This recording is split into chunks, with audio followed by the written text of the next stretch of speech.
Nós estamos saindo do período da quaresma, irmãos. Os irmãos são praticantes, não é isso? Os irmãos observam a quaresma, amém ou não amém? Não? É sério, irmãos? Os irmãos não observam a quaresma, esse período de preparação? Depois de sair das festas da carnalidade, na quarta-feira de cinzas começa, irmão Talvani, irmão lembra bem disso, começa a quaresma. Esse momento de preparação para a Páscoa, não é não, irmão Emanuel? Um grande observador da quaresma. Também não, irmão? Meu Deus do céu. O que está acontecendo com esses irmãos que não estão observando mais a quaresma? Nós estamos perdendo as boas tradições. E eu percebo que por causa do congresso que é feito nessa data, na data da Páscoa, a gente acaba perdendo a tradição da Páscoa, não da quaresma. Pastor Marcos Minho, um grande observador da quaresma. Amém, pastor? Não amém? Está todo mundo deixando as tradições dos pais. A intenção é muito boa. Os católicos têm uma tradição muito legal, muito boa. Pena que, assim como a igreja judaica, sobre a qual eu preguei no domingo passado, nós vamos perdendo o significado das coisas. Irmão Nonato, a gente fica com a tradição sem a vida. Nos preparar, celebrar, e esse ano, mais uma vez, a Páscoa acontece junto com a Páscoa judaica. Então, Israel, desde o dia 5, que é hoje, eles entram nessa semana tão importante, a semana do Pessach, onde a nação inteira vai se lembrar, vai focar, vai tirar de suas casas. Os ortodoxos fazem isso até hoje, tiram das suas casas tudo aquilo que tem fermento. E eles são extremamente meticulosos. Eles desmontam, irmão Emanuel, eles desmontam o fogão, eles desmontam a geladeira. Porque não pode ficar nem uma migalhazinha sequer de pão velho. Porque eles levam a sério o mandamento de Deus, dizendo que eles devem se desfazer de tudo aquilo que é velho, para se preparar para o novo. São os pães asmos, os pães sem fermento. E nós sabemos que isso tem todo um significado para nós, que compreendemos o real significado, JP, da Páscoa.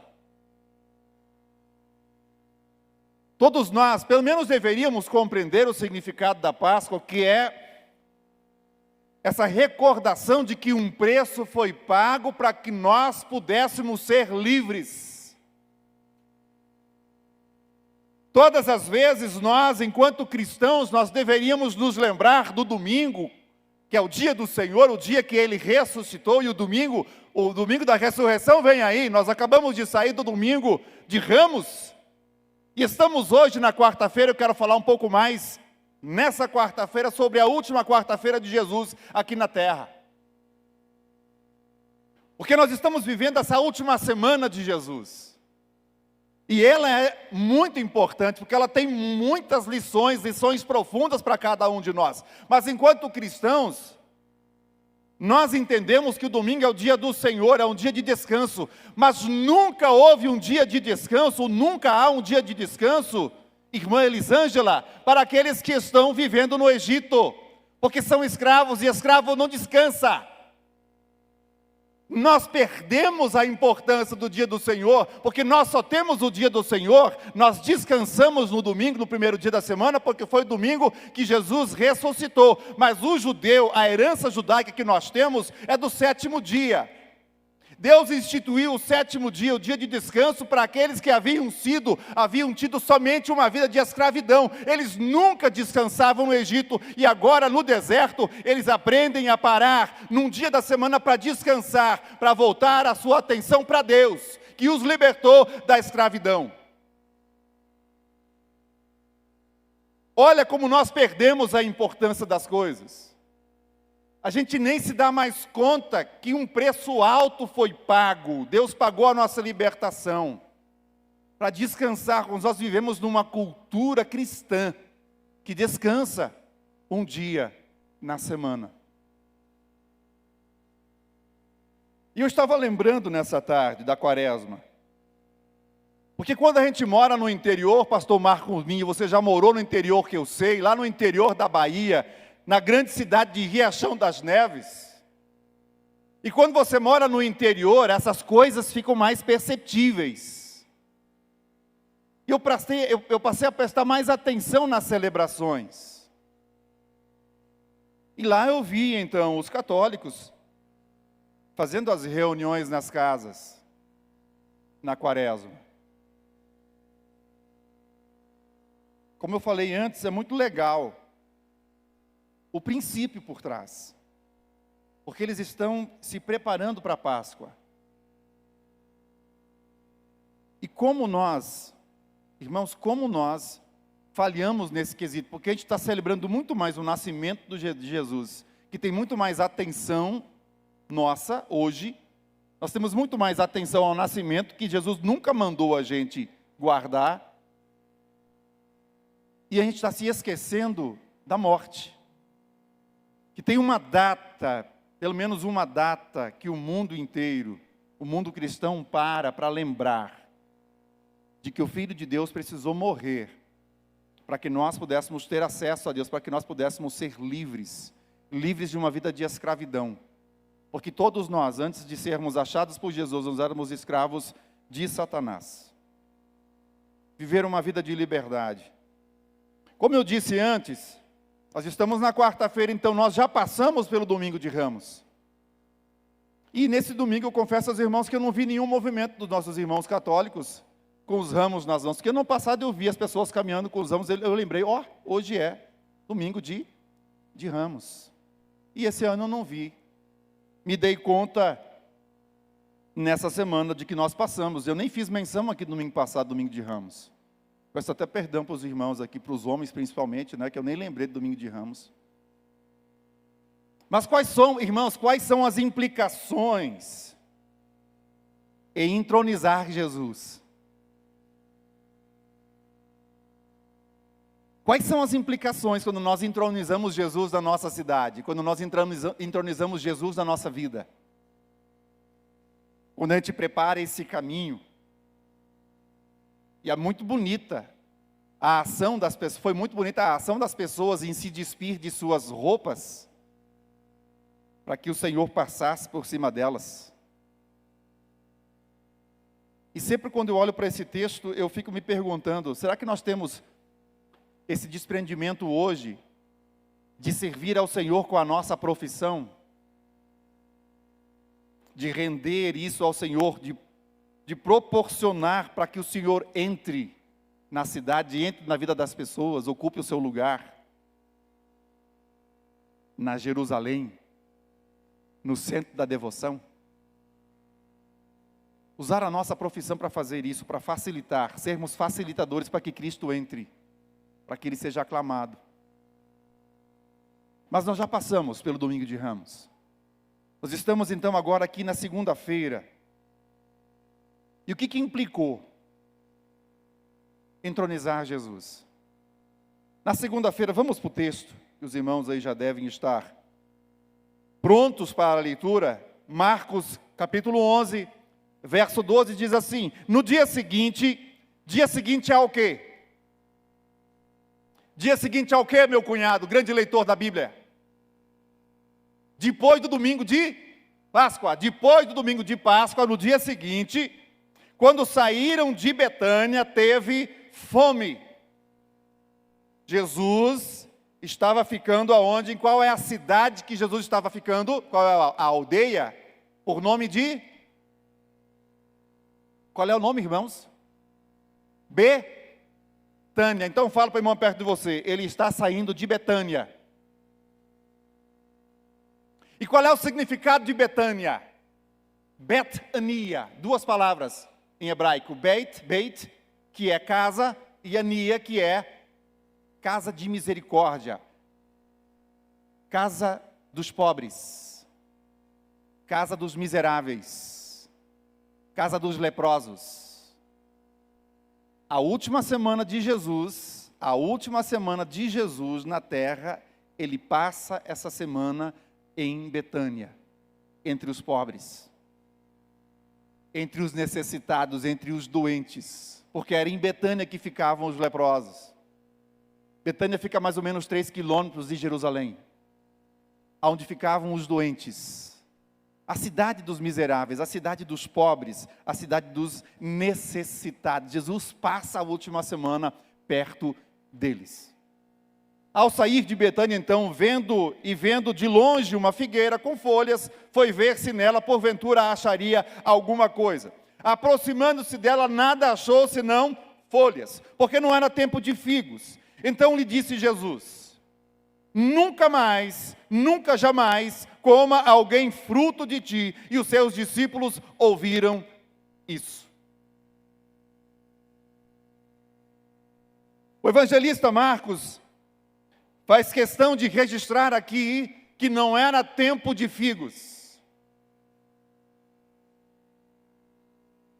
E a grande pergunta, então, que nós devemos fazer, ou devemos tentar responder, é por que é que Jesus vai procurar na figueira frutos, se não são tempos de frutos? E mais grave ainda, por que é que Jesus amaldiçoa a figueira? Porque isso aqui não parece ser coisa de Jesus. As pessoas costumam olhar para Jesus e ver nele somente a característica do Jesus amoroso. As pessoas costumam dizer, minha querida cunhada, que Deus é um Deus de amor. Mas o nosso Deus, além de ser um Deus de amor, Ele também é um Deus justo, que vai executar justiça. Esse Jesus que veio até nós, em forma humana, em servo e servo sofredor, um dia voltará como justo juiz. Aquele que hoje é o nosso advogado junto ao Pai, que intercede por nós, um dia virá para julgar. São papéis diferentes para a mesma pessoa. Com pouco conhecimento bíblico, nós sabemos que essa árvore aqui é muito mais do que uma planta nesse momento.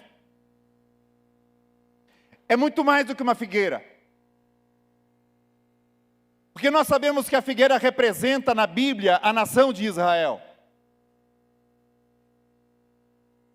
Então, a grande lição que está sendo aplicada diante dos discípulos, eles estão vendo a cena, eles estão analisando aquilo que está acontecendo diante dos seus olhos. É por isso que Marcos faz questão de registrar que o que está acontecendo é muito mais do que Jesus procurando frutos por causa da fome física. Porque Jesus conhecia tempos e estações. E alguns querem dizer que essa árvore está vivendo uma contradição, porque as figueiras, quando têm folhas, também deveriam ter frutos.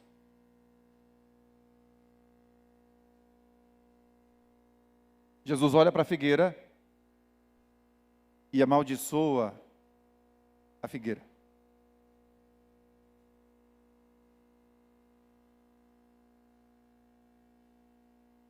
O que é que está em jogo aqui? Qual é o ensino? E aí vem a aplicação para cada um de nós. Aí vem a aplicação para esse povo que se reúne aqui numa quarta-feira.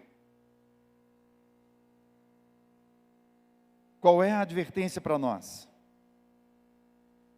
Jesus claramente está condenando aqui a profissão de fé sem prática.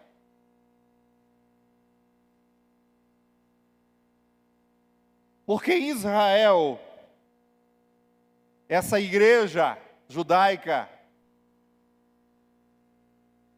tem aparência. Ela tem folhas.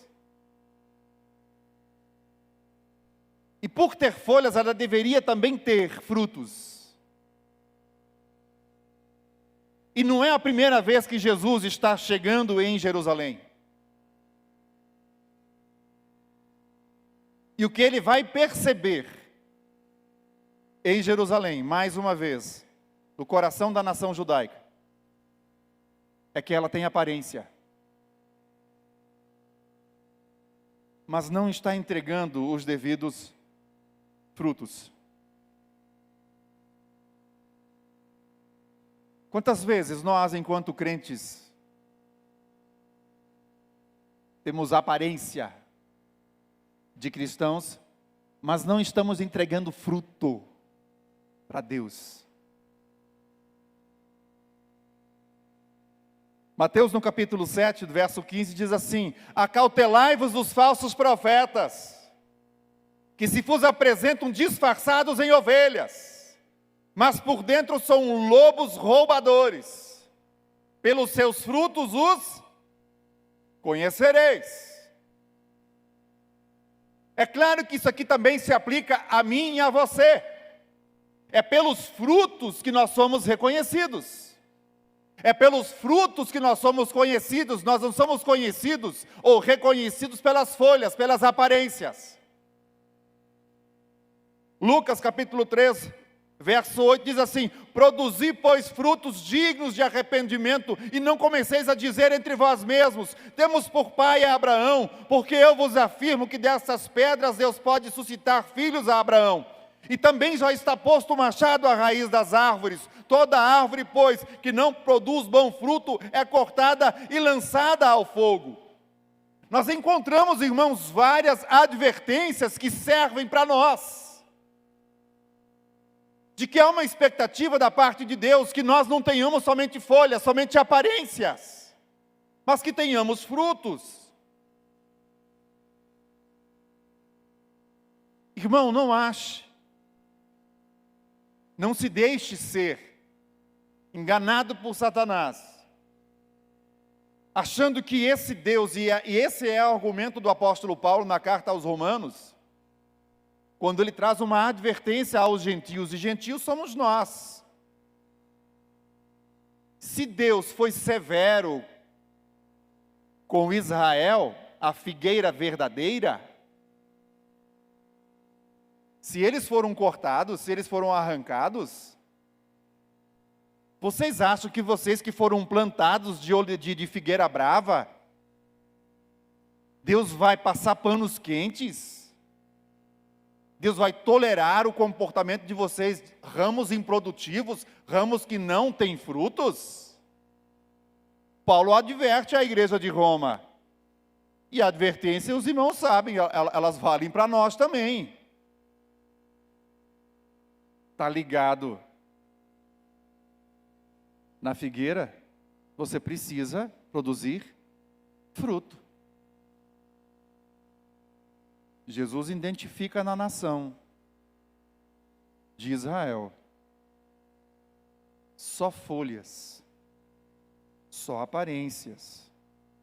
Mateus 7, 21 diz assim: nem todo que me diz Senhor, Senhor entrará no reino dos céus, mas aquele que faz a vontade do meu Pai que está nos céus. Uma igreja que possui somente folhas. E aí, meus irmãos, não dá para não lembrar de Adão. Por que foi que Adão fez? Quando ele se viu nu. Ele pegou folhas de figueira e tentou fazer uma roupa.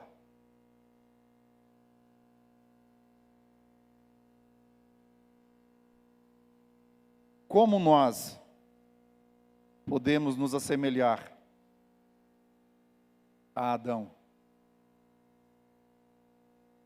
Nessa tentativa de oferecer uma aparência falsa diante de Deus.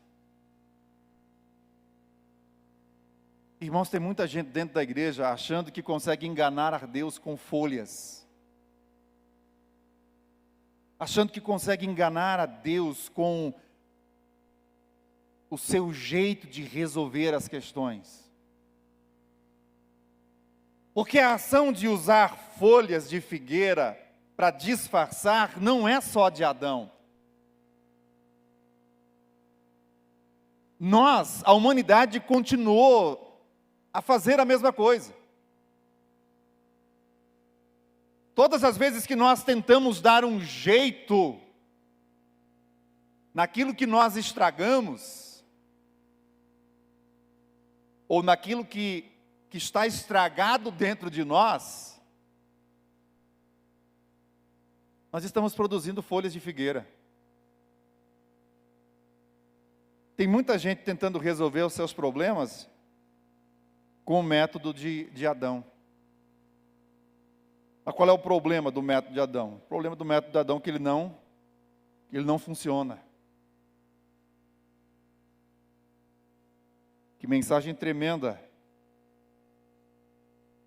nós enxergamos desde o Gênesis. Deus precisou sacrificar para que Adão pudesse estar diante dele. E esse sacrifício remete para aquilo que vai acontecer naquela sexta-feira. O Cordeiro de Deus que tira o pecado do mundo precisou ser sacrificado. E nós hoje estamos vestidos com as vestes que foram propiciadas pelo Cristo. Tentar esconder uma vida vazia não funciona, irmãos. A verdade é, irmãos, que mais cedo ou mais tarde Jesus vai passar por nós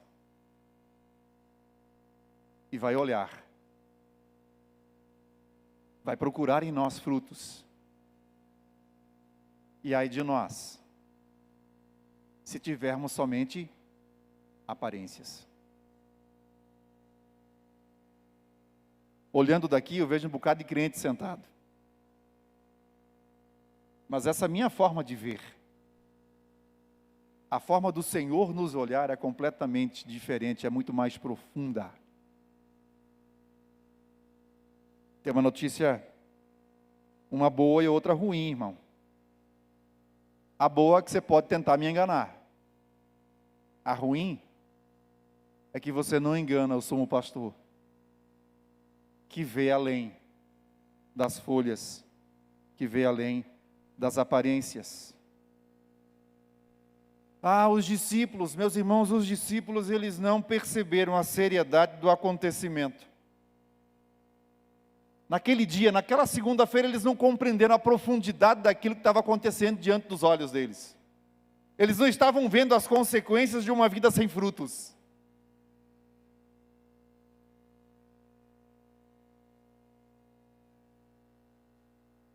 Eles viram apenas o efeito da declaração de Jesus, que nesse episódio também vai ensinar uma lição para nós. Ele vai ensinar sobre oração.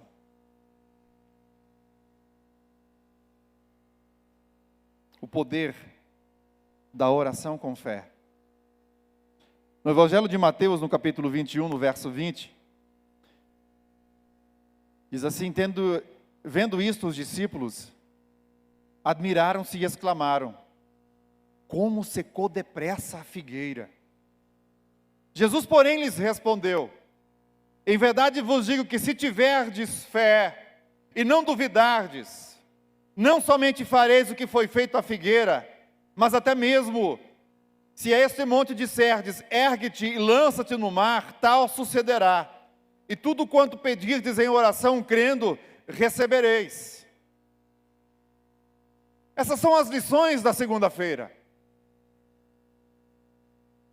Orar com fé. Falar com Deus não de qualquer maneira, mas falar com Deus reconhecendo quem Ele é, o Deus Todo-Poderoso, em quem não há nenhum tipo de limitação, não há nenhum tipo de impossível em Deus. Então, quando nós nos apresentamos diante de Deus e fazemos orações, nós precisamos crer que Deus é poderoso para fazer muito mais do que nós pedimos ou pensamos. Por que eu tenho o hábito, irmã Lena, de ministrar a palavra antes de orar? Porque eu entendo que a palavra vai gerar a atmosfera que gera fé. Porque nós precisamos depositar a nossa fé sobre a palavra de Deus. Irmãos, Jesus sabe que o final se aproxima,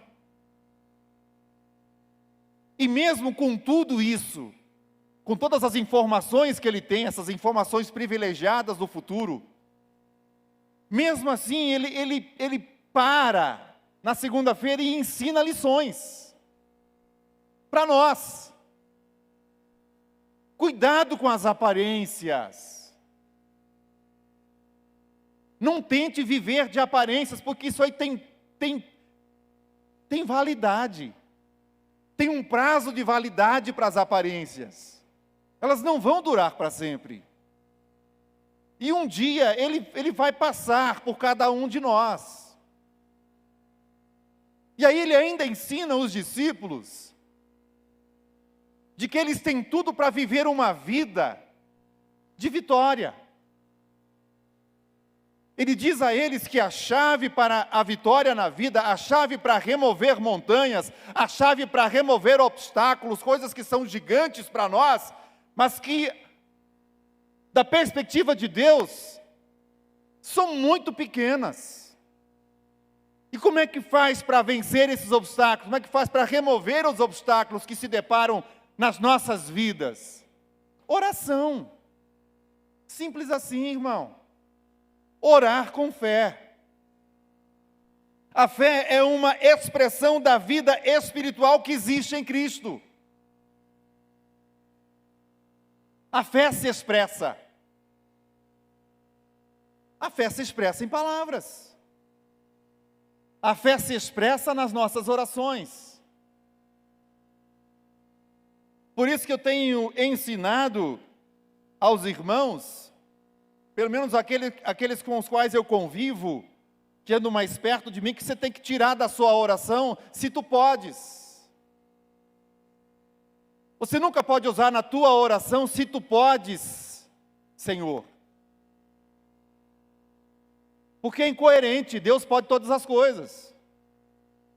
Por isso você tem que conhecer Deus, tem que conhecer a vontade de Deus. E quando você conhece Deus e conhece sua vontade, você nunca vai usar a expressão se tu podes. Porque se tu podes, ela é dúvida. E aquele que chega diante de Deus com dúvida, o texto sagrado diz que não recebe coisa alguma. Então, muitas vezes, a gente vê isso muito dentro da igreja evangélica. Se tu podes, não pode ser usado com Deus. A gente pode usar o se tu podes com o irmão. Ô irmão João Batista, se tu podes, faz uma galinha caipira, faz de novo. Se tu pode, se tiver a galinha caipira, ele quiser fazer, ele faz. Mas para Deus não há impossíveis. E aí ele não vale só para o irmão João Batista, vale para todos aqueles que estão me ouvindo aqui nessa noite. Nessa noite de quarta-feira, se tu podes fazer uma picanha, irmão Clênio, faça em nome de Jesus e me convide. O O que nós aprendemos aqui, irmãos? Que Jesus não estabeleceu limites para as possibilidades na oração. Quem limita a ação de Deus somos nós. Isso aqui é uma segunda-feira forte, irmãos. Só que a segunda-feira não termina assim. A segunda-feira, ele ainda vai ensinar outro princípio para a gente. Que nós temos que ter zelo com a casa de Deus. Eu sei que todas as vezes que a gente fala em casa de Deus, a primeira coisa que a gente lembra é dessa estrutura aqui. Ter zelo pela casa, porque Jesus vai entrar no templo e ele vai descer o reio. Em quem? Nos cambistas, naqueles que estavam transformando a casa de oração em covil de ladrões. Mas dentro do nosso entendimento hoje, a gente sabe que Deus habita dentro do nosso coração. E daí cabe uma pergunta para você nessa noite. Como está o seu coração? O seu coração tem se transformado em quê?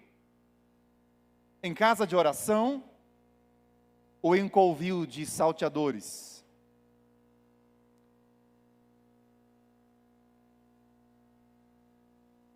O que Jesus está nos ensinando aqui, através da purificação do templo, é que o local de culto para Deus é importante. Em que nós temos transformado o nosso coração? Em que nós temos transformado o nosso corpo? Já que a palavra de Deus nos diz que o nosso corpo é templo do Espírito Santo.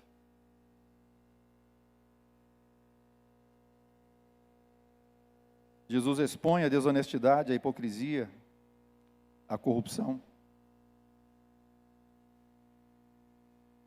E lembrando um pouquinho da mensagem do domingo passado, quero ler o texto de Jeremias 7, que tem tudo a ver com aquilo que a gente falou no domingo passado, dessa igreja no deserto.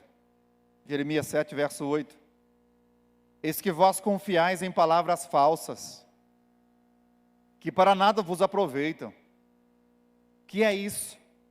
Furtais e matais, cometeis adultério, jurais falsamente, queimais incenso a Baal, e andais após outros deuses que não conheceis, e depois vindes e vos pondes diante de mim nessa casa que se chama pelo meu nome e dizeis, estamos salvos. Sim, só para continuardes a praticar essas abominações?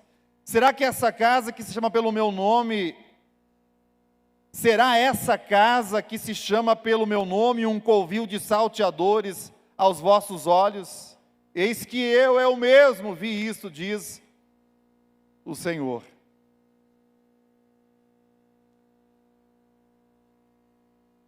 É isso que a nação de Israel vivia.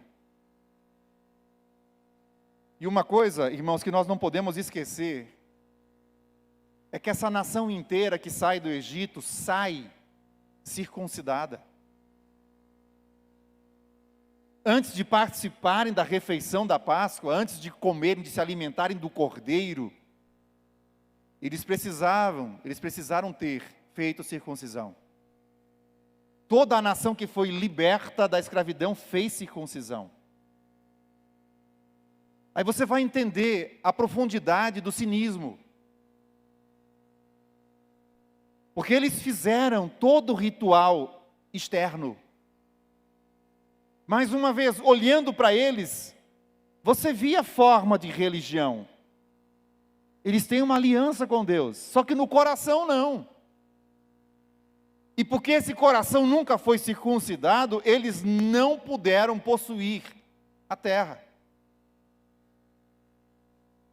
E mais uma vez, Jesus está nos últimos dias dele, e o que ele vai corrigir é justamente isso. Mais uma vez, expondo a hipocrisia dentro do templo. E ele faz uma citação aqui, direta de Jeremias, que teve que tratar com o mesmo problema, anos depois da saída do Egito. E se nós formos sinceros, irmãos, é a mesma coisa que acontece nos nossos dias.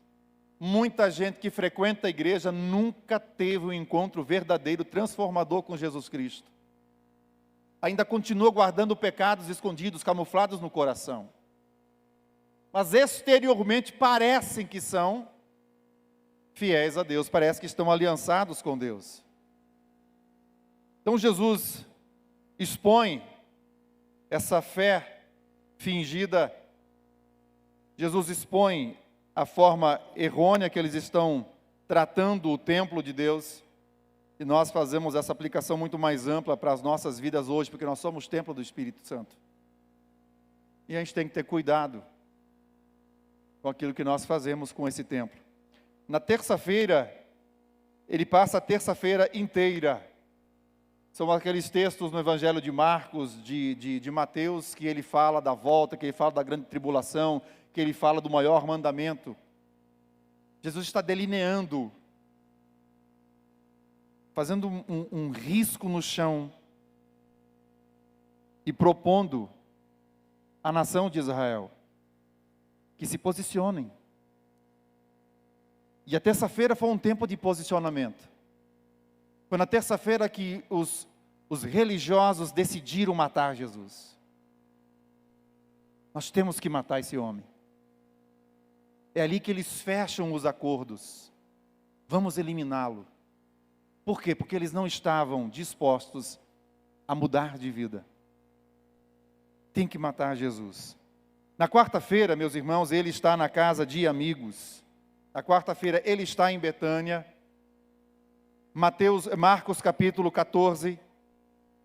Rapidamente eu quero terminar com essa leitura. Marcos 14, verso 13. Estando ele em Betânia, reclinado à mesa, em casa de Simão, o leproso, veio uma mulher trazendo um vaso de alabastro com um preciosíssimo perfume de nardo puro, e quebrando o alabastro, derramou o bálsamo sobre a cabeça de Jesus. Indignaram-se alguns entre si e diziam: para que esse desperdício de bálsamo? Porque esse perfume poderia ser vendido por mais de 300 denários e dar-se aos pobres. E murmuravam contra ela. Irmãos, olhe para mim, irmão. Ele está em Betânia, a casa da pobreza, a casa da miséria, a casa da enfermidade. Ele está na casa desse Simão, ele não está na casa de Lázaro. Ele não está na casa de Maria, ele não está na casa de Marta, que eram amigos dele. Provavelmente ele tenha ficado aqueles dias na casa desses amigos, mas aqui ele está na casa de Simão o leproso. O texto não diz Simão o ex-leproso. Simão o leproso. Por quê? Porque o médico dos médicos veio para curar os enfermos. Ele veio buscar e salvar aqueles que se haviam perdido, e ele faz isso até o último dia. Está na casa de Simão. E essa mulher, que os evangelhos identificam ela como Maria, ela aproveita a oportunidade para agradecer. Ela é movida por gratidão. Gratidão por tudo aquilo que foi feito na vida dela. Gratidão de ter sido encontrada uma moradora de Betânia, uma miserável, uma pobre. Foi agraciada com perdão. Gratidão. A quarta-feira aqui é a quarta-feira da gratidão. E se você lembra, meu irmão, vai ser o único gesto de amor que Jesus recebeu naquela semana. Se você se lembra, é o perfume dessa mulher que ele sente na cruz, pregado naquela cruz. Ele vai sentir a fragrância daquela gratidão. Que na sequência aqui vem quinta-feira. Quinta-feira, a última refeição com seus discípulos. E na madrugada de quinta para sexta-feira ele já é preso. E sexta-feira, a partir das 9 horas, ele está pregado naquela cruz.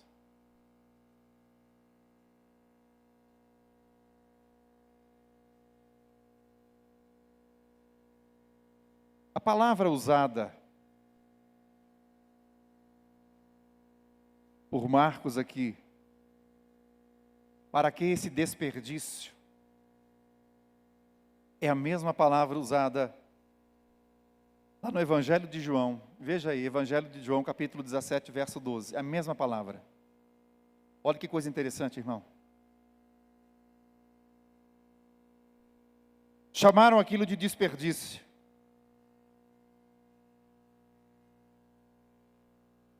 João 17, verso 12.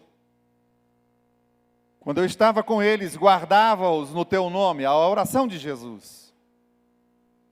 Quando eu estava com eles, guardava-os no teu nome que me deste, e protegi-os. E nenhum deles se perdeu, exceto o filho da perdição, para que se cumprisse a Escritura. Perdição aqui é a mesma palavra usada para desperdício. Mesma palavra. Agora olha que interessante.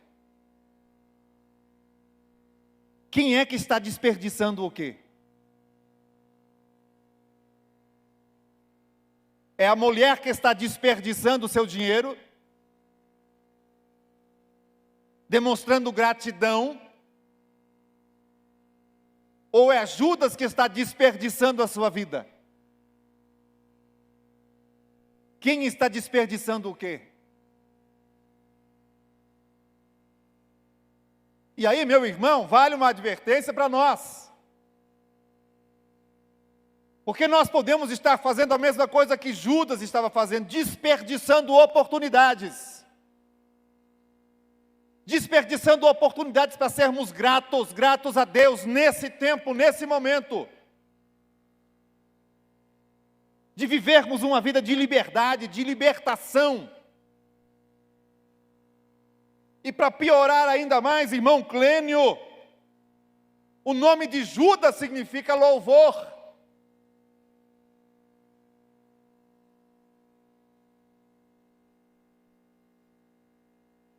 Um louvor que se perde. Judas é um grande desperdiçador. Não Maria.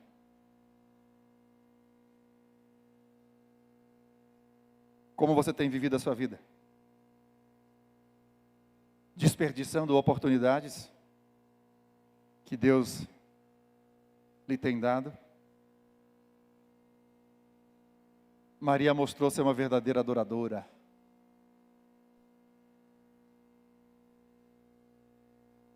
Um ano de trabalho derramado sobre Jesus. E Jesus olha para aquela ação, defende ela. E ainda traz uma profecia. Em todo lugar que for pregado o Evangelho, vai ser pregado o que ela fez aqui nessa noite.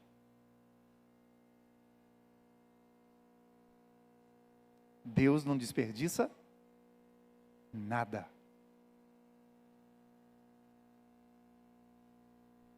Jesus termina dizendo àqueles hipócritas de plantão: os pobres, vocês sempre vão ter, para fazer boas ações. Mas essa mulher aqui se antecipou para o meu sepultamento. Irmãos, nada que nós fazemos para Deus é desperdício.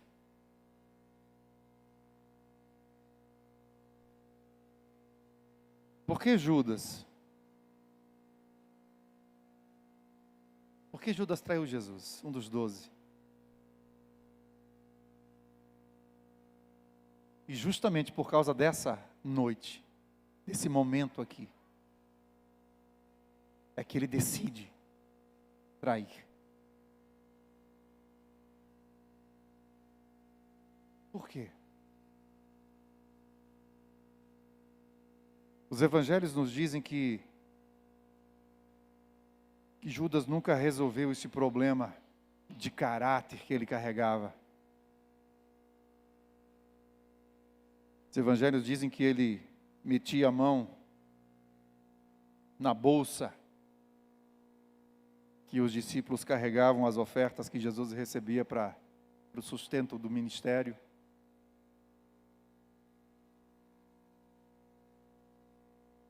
Enquanto Maria vê uma oportunidade para adorar, Judas vê uma oportunidade para atrair, para tirar vantagem. Irmãos, não dá nem para comparar o valor. Porque ela derrama sobre Jesus 1 ano de salário. E Judas negocia o valor de um escravo. E o que você não pode esquecer, irmão, não tinha nada mais abundante no reino, no Império Romano, do que escravos.